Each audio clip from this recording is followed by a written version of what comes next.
আর দিল্লিতে উনি আশ্রয় পেয়েছেন, কারণ এই দেশের রাজনীতির যত গন্ডগোল পাকানো, জুলুম করানো, কে ক্ষমতায় যাবে আর যাবে না, অর্থনীতি, রাজনীতি, ব্যবসা বাণিজ্য, সংস্কৃতি, সবকিছু রিমোট কন্ট্রোল তো ওনারা করছেন।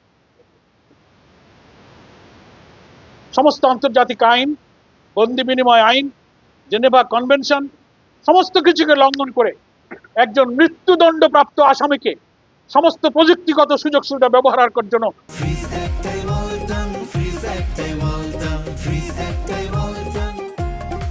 আরামায়েশে দিল্লিতে তাকে থাকার সুযোগ দিচ্ছে।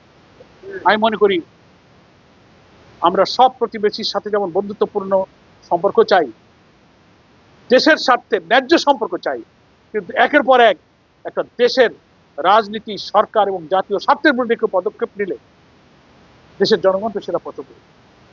তো সেই জন্য সরকার আছে, ট্রাইব্যুনালে বিচার হচ্ছে, আইন আছে, সরকার আছে, তারাই সিদ্ধান্ত নেবে। জনগণের কাছেই আমরা এই সিদ্ধান্তের ভার ছেড়ে দিচ্ছি। তবে যতটা হুমকি হামকি তারা দিচ্ছেন, জুলাই বিপ্লবের দ্বিতীয় বার্ষিকী আমরা এখন আবার সেই জুলাই চলছে, আমরা পালন করছি। আমরা টের পাচ্ছি এখনো জনগণ কিন্তু সেই প্রাণবন্ত, সেই লাল জুলাইয়ের চেতনা এখনো ধারণ করে।